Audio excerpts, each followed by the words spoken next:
Assalamualaikum warahmatullahi wabarakatuh.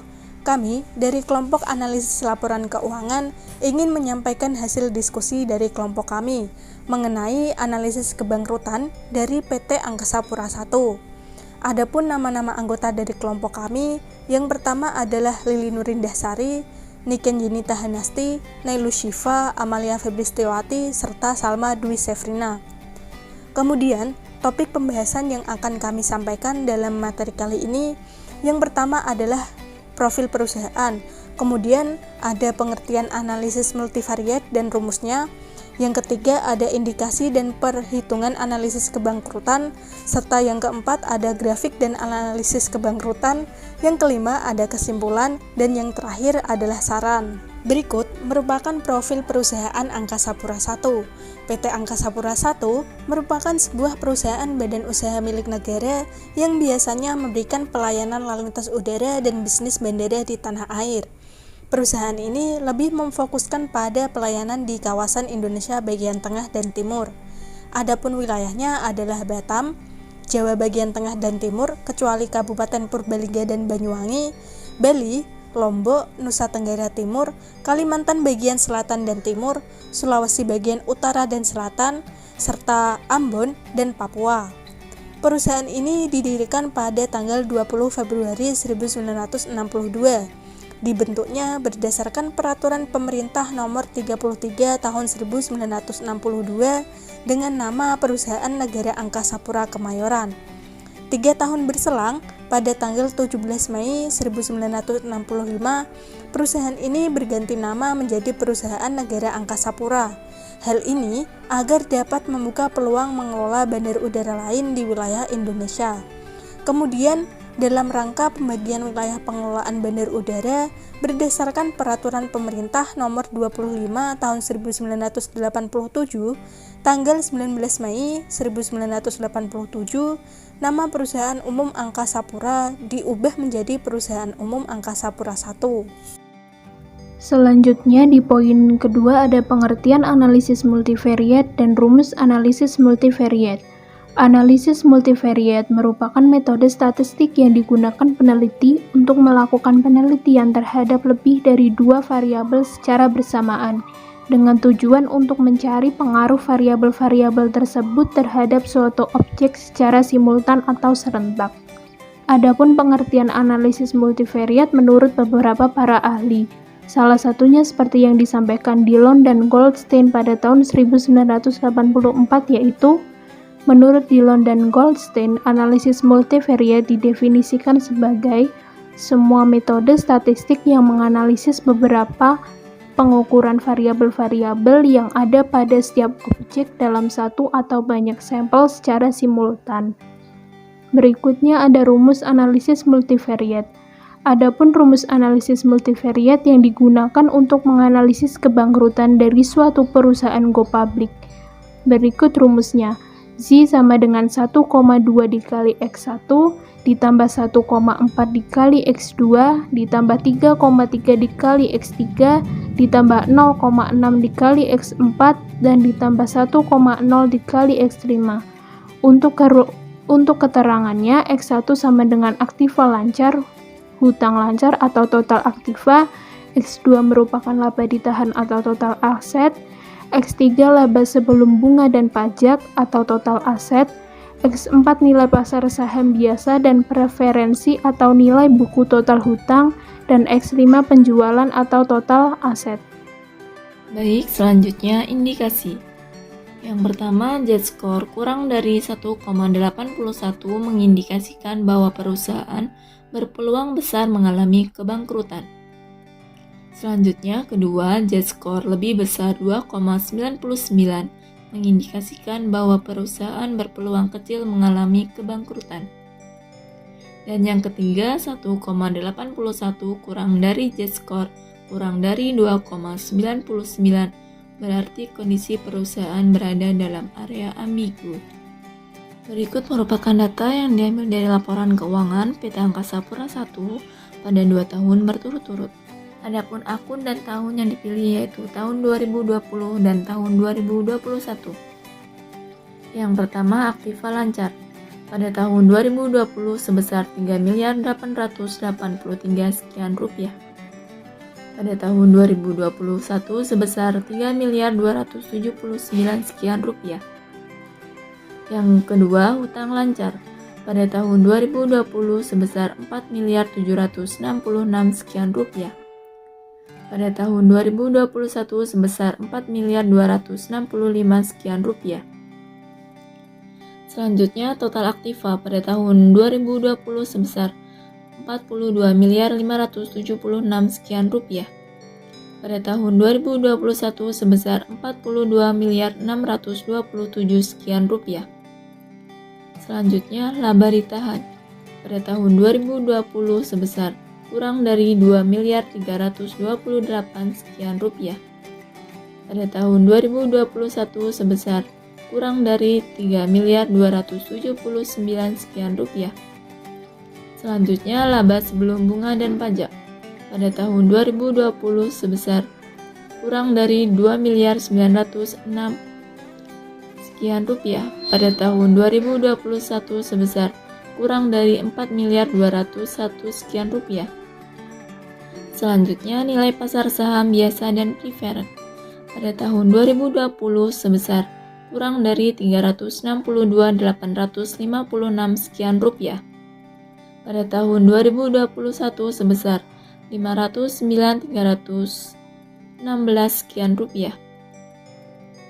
Pada selanjutnya, nilai buku total pada tahun 2020 sebesar 29.220 sekian rupiah. Pada tahun 2021 sebesar 32.562 sekian rupiah. Selanjutnya, penjualan pada tahun 2020 sebesar 3.619 sekian rupiah. Pada tahun 2021 sebesar 3.205 sekian rupiah. Selanjutnya, Z-score pada tahun 2020 sebesar kurang dari 0,24174 rupiah. Pada tahun 2021 sebesar kurang dari 0,38555 sekian rupiah. Selanjutnya yaitu grafik Z-score. Nah, di grafik tersebut terlihat bahwa pada tahun 2020 yaitu 0,24174. Kemudian di 2021 mengalami peningkatan dan nilainya yaitu 0,3855. Next yaitu analisis dari nilai Z-nya. Berdasarkan hasil hitungan koefisien yield score untuk perusahaan, Badan Usaha Milik Negara PT Angkasa Pura I pada tabel di atas dapat diketahui bahwa pada tahun 2020, kondisi keuangan perusahaan tersebut berpotensi mengalami kebangkrutan. Karena pada tahun 2021 memang nilai Z-score-nya itu mengalami perubahan, namun masih berpotensi bangkrut. Hal tersebut itu dikarenakan nilai Z-score milik PT Angkasa Pura I ini kurang dari 1,81. Yang mana pada tahun 2020 nilai Z-score-nya yaitu 0,24 dan pada tahun 2021 yaitu 0,38. Dan dari angka tersebut berarti perusahaan berada pada area berbahaya yang berpeluang besar mengalami kebangkrutan. Jadi perusahaan juga mengalami kesulitan keuangan dan juga risiko yang tinggi. Kesimpulannya, dilihat dari tahun 2020 hingga tahun 2021, PT Angkasa Pura I kondisi keuangannya yang besar beresiko tinggi sehingga kemungkinan bangkrutnya sangat besar. Hal ini dibuktikan dari hasil nilai Z pada tahun 2020 sebesar negatif 0,24174, tahun 2021 sebesar negatif 0,38550, yang berarti bahwa nilai Z lebih kecil dari 1,81, di mana apabila nilai Z kurang dari 1,81 maka PT Angkasa Pura I dikategorikan sebagai perusahaan yang kondisi keuangannya yang sangat besar beresiko tinggi sehingga kemungkinan bangkrut sangat besar dan berpotensi besar mengalami kebangkrutan. Penurunan penjualan serta rugi yang terus-menerus terjadi setiap tahun, maka perusahaan setiap tahunnya selalu kekurangan modal yang mana perusahaan harus berpikir keras agar perusahaan tetap beroperasional. Di samping itu, akibat daripada penurunnya penjualan serta rugi perusahaan, maka modal kerja yang tersedia semakin rendah. Akibatnya, modal kerja yang digunakan oleh perusahaan semakin tidak efektif. Hal ini dibuktikan dari menurunnya penjualan serta rugi perusahaan setiap tahunnya, sehingga nilai Z selalu di bawah 1,81 dan setiap tahun mengalami penurunan dan perusahaan sangat besar berpotensi bangkrut. Kemudian berikutnya adalah saran. Yang pertama, saran bagi perusahaan.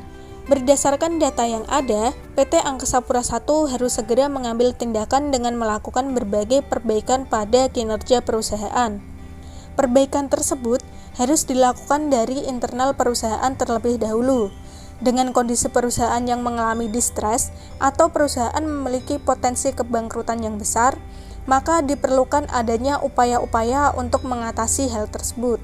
Perusahaan dapat melakukan reorganisasi atau mengubah struktur organisasi manajemen perusahaan, melakukan likuiditas terhadap aset yang cenderung berpotensi mengalami kebangkrutan, serta melakukan restrukturisasi operasional dan finansial perusahaan. Selain itu, perusahaan juga perlu memperhatikan besarnya rasio, baik dari rasio modal kerja, rasio laba ditahan, rasio EBIT, rasio nilai pasar modal, dan rasio penjualan.